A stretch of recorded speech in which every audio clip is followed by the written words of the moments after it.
Ladies and gentlemen, welcome back to the Saturday Squash from the team here at the Golden Shovel Wrestling Podcast, your weekly deep dive into some sort of WWE wrestling topic. This week is a little bit different. Oh, let's get in it.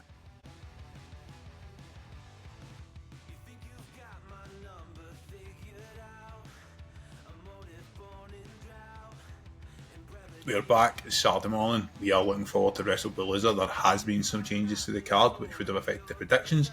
However, Ross and I today are going to deep dive into what does the huge WrestleMania 43 announcement for Saudi Arabia in 2027 actually mean for the WWE. Ross, how are you doing? I'm good. I feel a lot better after missing out on Tuesday. Enjoyed listening to the pod. I hope everyone at home did as well. Interested to talk about this though, because I think, as you say, this is a big one, and I think it has ramifications not just for next year, but it's any and all big PLEs in between and moving forward could be impacted here. So yeah, let's have a chat. So I've broken the talking points into roughly 5 areas, and we'll start with number one, which is our immediate response. Now, I will preface this part of the conversation by saying that we are absolutely not a shock jock style podcast and channel. It's just not really in our nature, apart from the odd tweet. We'd much rather take a step back and do a deep dive and do the analysis and do that. Really, there's a reason we're the Golden Shovel. We like to dig into the depth of a story. Yeah, very nice. But my personal immediate response and reaction was not surprised. I think there was enough rumours. There was the talk about having WrestleMania and the greatest WrestleMania, and all I kept thinking to myself is the Saudis will just chuck another 10, 20, 30, 40 million to make sure it's the WrestleMania.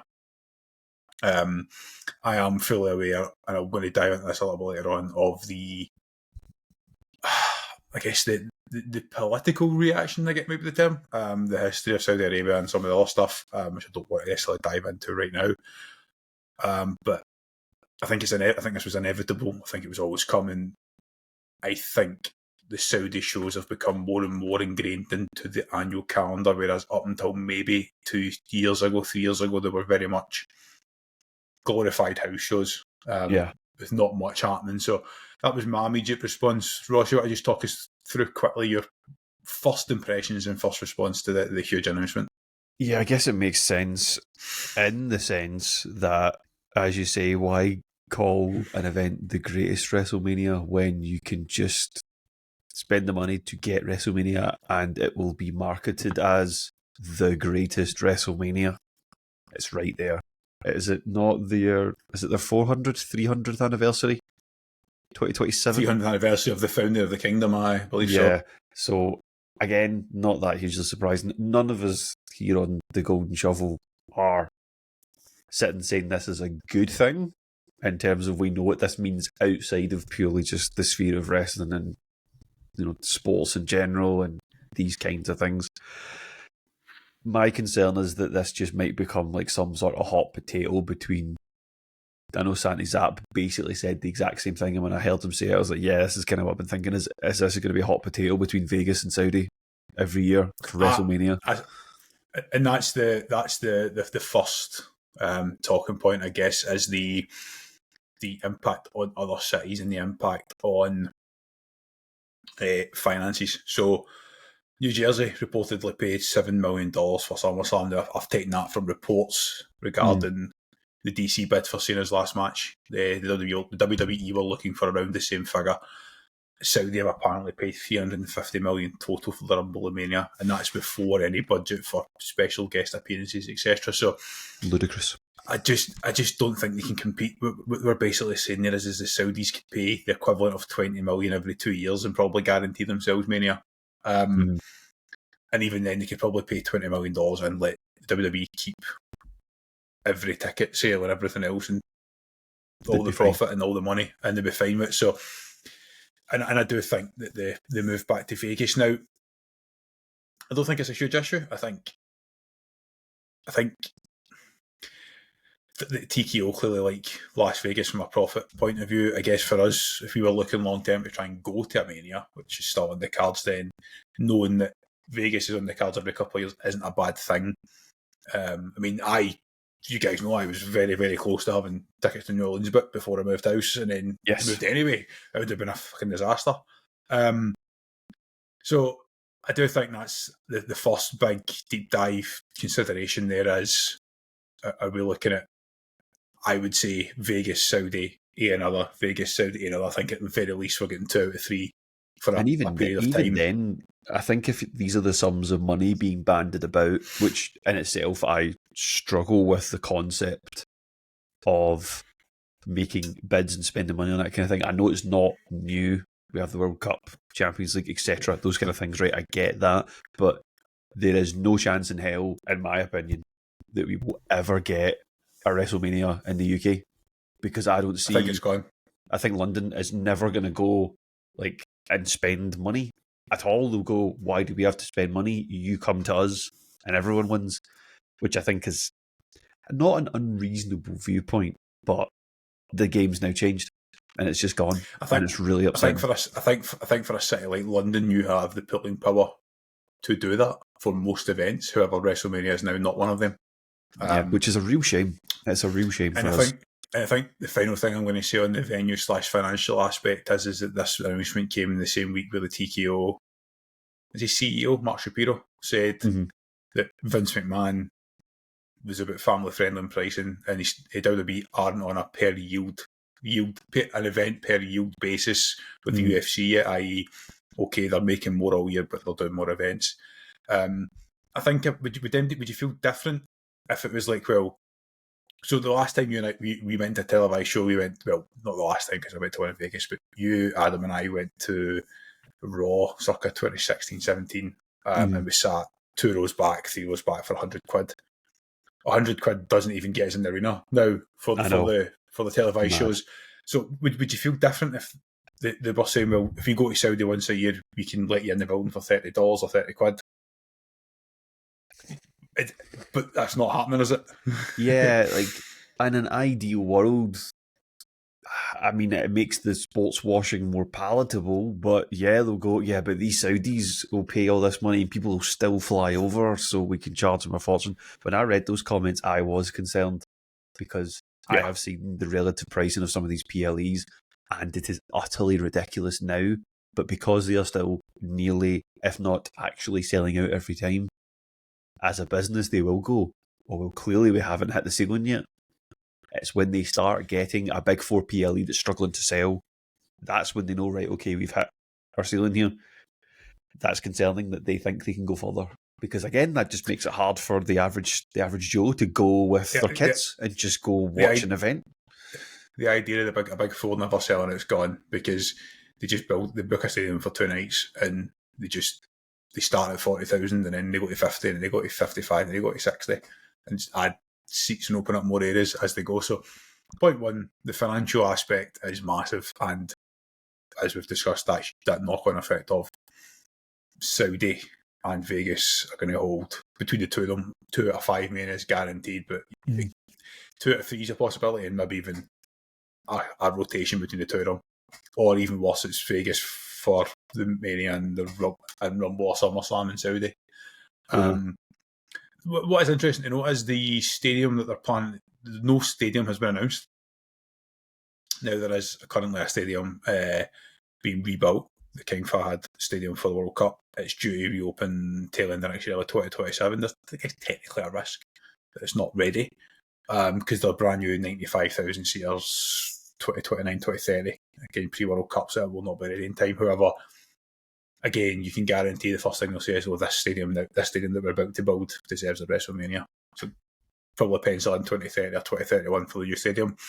But that does lead me to the next talking point, and that is the scheduling. So we do get excited here at the Golden Shovel whenever events are on GMT plus rather than minus times, because we know we can sit down, enjoy dinner and go to bed before midnight. However, it hasn't. All they've announced is WrestleMania 43, 2027, Saudi Arabia. There is no dates, there is no stadium, there is no timings, there is no confirmation of 1 night or 2 nights. Yeah. Is there any possibility that they could go for a 1 night, 7 or 8 hour show so that the tail end, at least the main event segments, potentially catch almost prime time US TV. Not quite, but not. It is possible, and to be honest, I wouldn't necessarily hate it because I am not a huge fan of 2-night PLEs, and in general, I understand why they do it for more than one reason, roster reasons, and ultimately dollar reasons. I wouldn't dislike it because I do wonder what would that look like for us? Would that still be something like, for talking's sake, would that be a 5 p.m. start, 6 p.m. start for your pre-show? If they go for a 7 p.m. 7 p.m. start local through start, like 2 a.m. That's 4 for us. If you're talking 4 till midnight, potentially 7 or 8 hours, 4 to 11. I mean, I can live with that. It's possible. It is possible. Obviously, they do some strange ones where when they've done boxing, they kind of feel like they almost go to UK times for their events. So you get the weird ones of the ring walks for the events is like 12:30 or 1 o'clock over there. So clearly they don't care. They'll just do whatever. They just do whatever suits the broadcasters. So there is that possibility. Certainly going to come to financial, because Saudi might say, no, we've paid this much money, we want it to suit us. But they also might turn around and say, well, they don't need the ticket sales for 2 nights. You would get away with a 1 night show. The other thing that I've not looked into it, which all ties together with that general, nothing's really been announced apart from it has been announced. I'm not sure what the Islamic religious calendar for 2027 looks like. I'm not going to pretend that I know all the holidays and what one has a bigger impact or less of an impact. Or, you know what I mean? I'm not going to get into that detail. Yeah. But it's tricky to know, isn't it? Because that will have an impact in scheduling. Yep.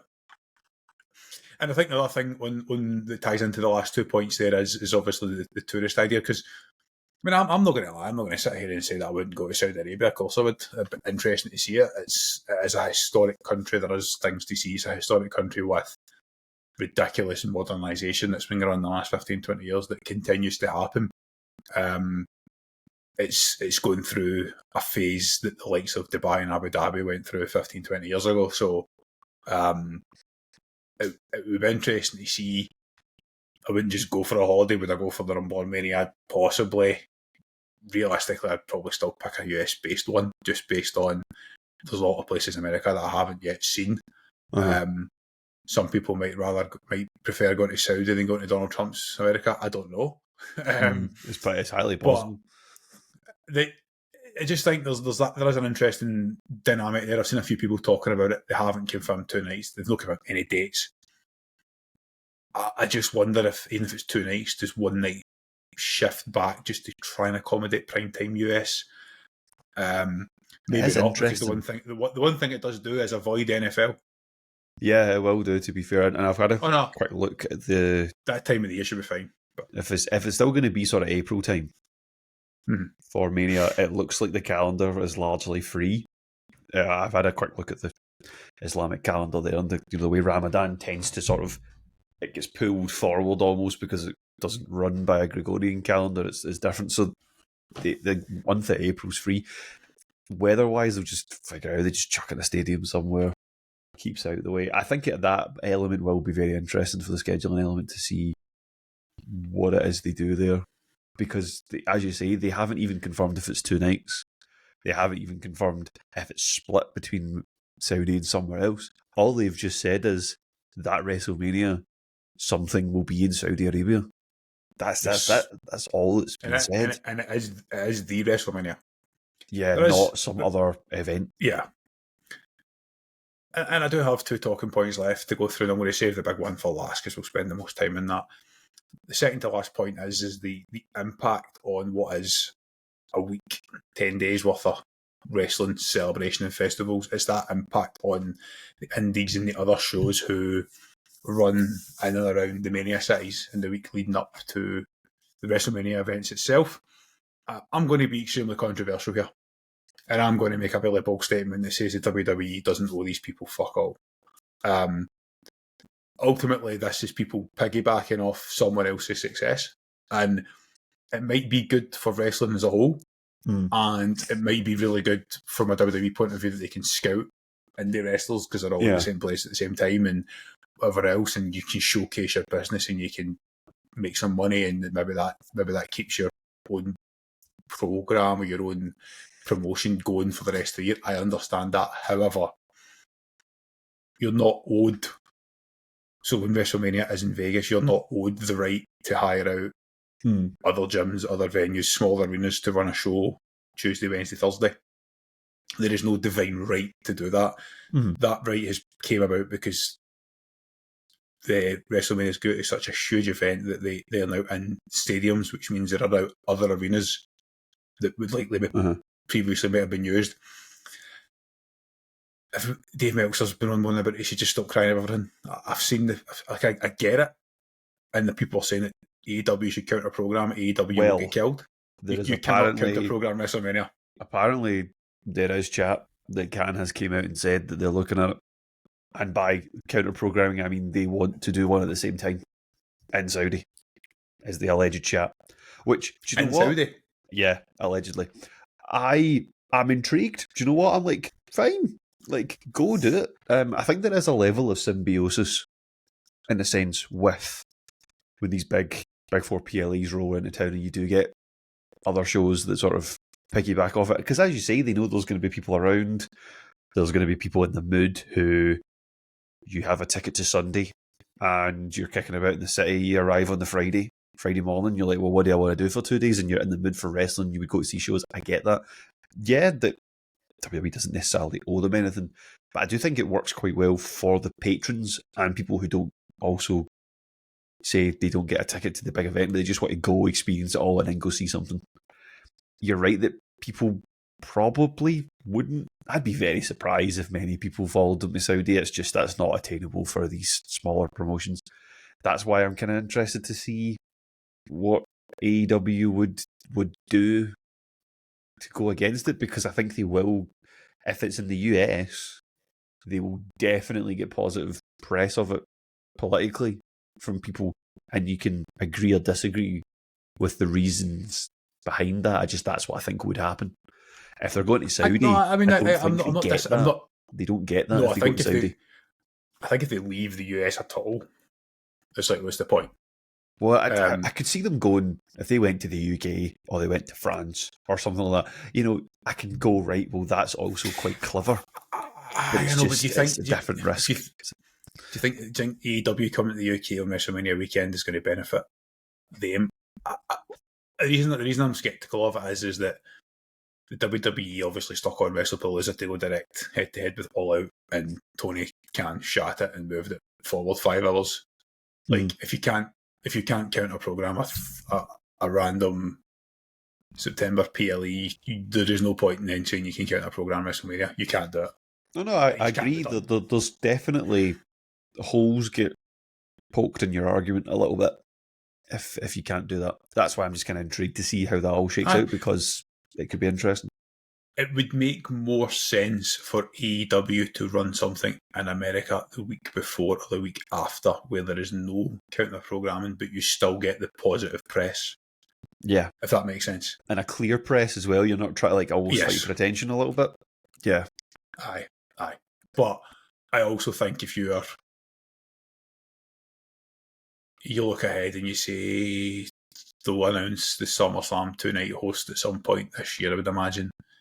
Do you just move all the extra activities that you would do for Mania? Because you would imagine that the WWE, yes, they'll have their convention that they do, the signings and the meet and greets, etc.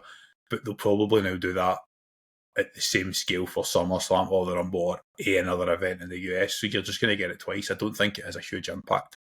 And I do feel sorry for some of these indie companies, especially ones might be in New Orleans area that have obviously missed out completely now. We know that there's still technically a deal for New Orleans to have a Mania in the next few years, and we know there's also a deal for Indianapolis as part of the Rumble deal. There's a 2-for-1 deal, but we also know that money can change that, and if the Saudis wanted it again, they would just phone up. They would pay a cancellation fee. There's 50 million to shut up and give us peace. So money will talk. But we're acknowledging there's an impact, but I think ultimately boils down to you have to admit that if you if you're upset by that, you have to admit that these promotions are piggybacking off someone else's success. Ultimately, that's why you're upset. And the final point, Ross, is the one that we could spend all day on, is what is the impact on the booking and the card? And I'm going to be very blunt again and say that I don't think this will have as much of an impact as people think. And I'm going to say that because Triple H has essentially been in charge since 2021, 2022 of creative, and certainly since the merger / takeover as part of the TK organisation. He has had sole creative control. They haven't done these types of special matches in the same way they did up until that point. You know, he probably, having been part of team of DX versus the Brothers of Destruction 10 years too late, realised that the ship had sailed on that. The Goldberg, when he knocked himself out, the ship had sailed on that. To the point where Goldberg's retirement this year, or third retirement, was a Saturday night's main event in Atlanta. John Cena's retirement is going to be a Saturday night's main event. It's not WrestleMania, it's not the Rumble. They're almost keeping that for the real card, quote unquote.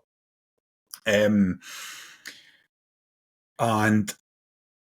they haven't done, even when The Rock came back at WrestleMania, it was a night one main event, and it made sense in the story. It wasn't a throw-in or a throwaway, and gave us ultimately one of the greatest Mania moments of all time. So I'm going to say that I don't think these people are going to come back and have random matches. I think if there's a story that makes sense, they may appear.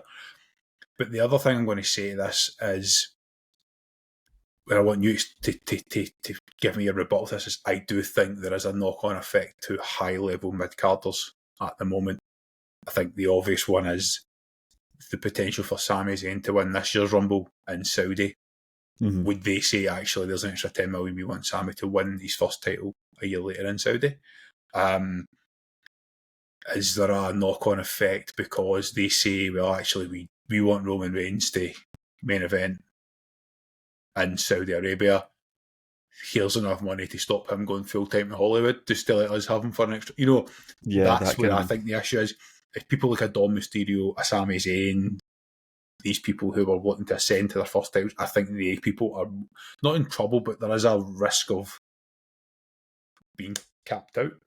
Yeah, I mean, it is always possible. Obviously, we are not privy to the clauses in these contracts and whatever, but it's not out with the realms of possibility for something like that to occur. I hope not, because I do think you're right. I think that on the whole, the evidence that we do have is that they haven't done nonsense matches like that for a while.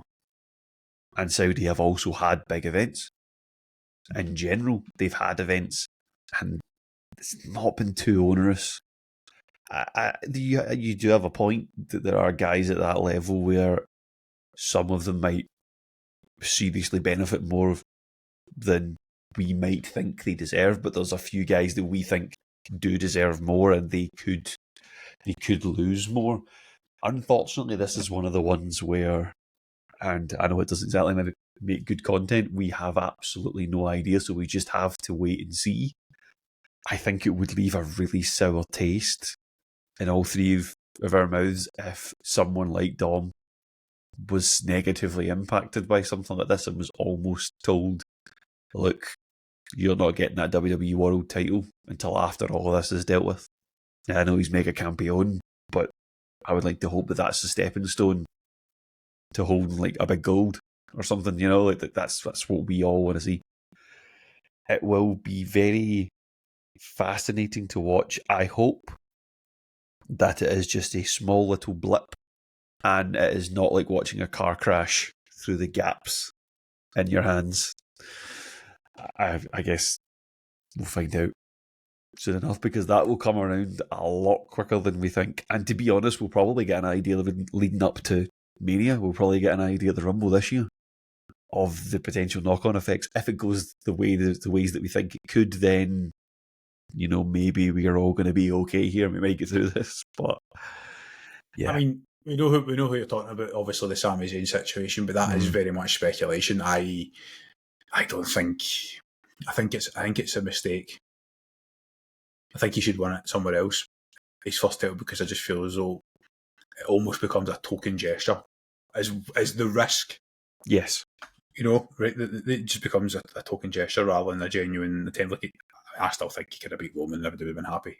That was the peak. But we will start to see what that card could look like within the next 2 or 3 months, because for anybody that hasn't listened to a prediction show for WrestlePalooza tonight, go back and listen to it. Go and check TikTok, because I'm going to update some of mine. I will update it by now, because I do believe that Cena Lesnar opening the show does change a lot. Yeah, that's interesting. And also the match that's been added. But if we're not seeing Roman versus Rollins this year, it almost has to happen in Saudi Arabia in the following year. Yeah. And if we're not seeing Punk versus Cody, that almost has to happen, because the risk is, as you and I know, they might decide now, here's what Saudi Arabia could look like as a card. And let's say, actually, let's hold Sami Zayn back. Let's have an Arabic win their first world title in an Arabic country. Great, brilliant. Sami Zayn tears his ACL. Boom. Done. Not only does he lose the year of his career where he's rehabbing, but he loses the year before it because they've had to hold off. Yeah, it just knackers the whole thing. I still think that's the one issue Triple H has had with his booking has been just pulling the trigger when somebody's hot. Like, because you can always reverse it. Like, they pulled the trigger on Jey Uso and then short run. They haven't pulled the trigger on LA Knight. They'll have to get the Dom Mysterio one right. And Sami Zayn's the same. They could have pulled the trigger, but it was all about Roman's record. And now you have to build him back to the level he's already been at. So I think if we're summarising, it's not surprising. There is a distinct possibility that you have semi-regular Mania hosts in Vegas and Saudi Arabia penciled in 2 out of 3, 4, 5 years. But you could also argue that New Orleans did have quite a lot in quite a short time. They did 3, or they were booked for 3 within 12 to 15 years. But there is some opportunity for something special, like Saudi Arabia could pay for a Hell in a Cell to get flown over. Maybe 6 men end up inside it. Who knows? I mean, that could always happen. Now, of course, we could all be totally off base here at the Golden Shovel. So if you're listening on YouTube, let us know in the comments. Like, are we totally out of line here? Are we underselling this? Are we overselling this? Let us know if you're listening on audio. The Buzzsprout link is in the description if you want to send us a message, and we will absolutely get that read out on the following episodes and chat about it. But I think if they did put 6 men in a cell, maybe I could start to turn a blind eye. Maybe I could deal with it. I mean, if you really want us to get political and go into that side of things, I'm sure we could do that as well.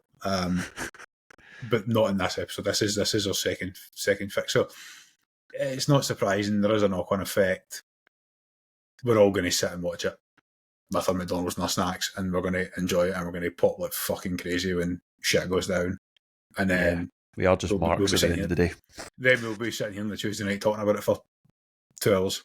That's true. That's not a prediction. That is a spoiler. That is a spoiler. Guys, enjoy WrestlePalooza tonight. We will be active on the socials, potentially live, but unconfirmed. But we'll definitely be active on X/Twitter and TikTok. And then we will be doing a reaction show, and we will also be talking about that huge, although slightly bait and switch episode of NXT Homecoming. Take it easy, guys. We'll catch you on Wednesday for the podcast.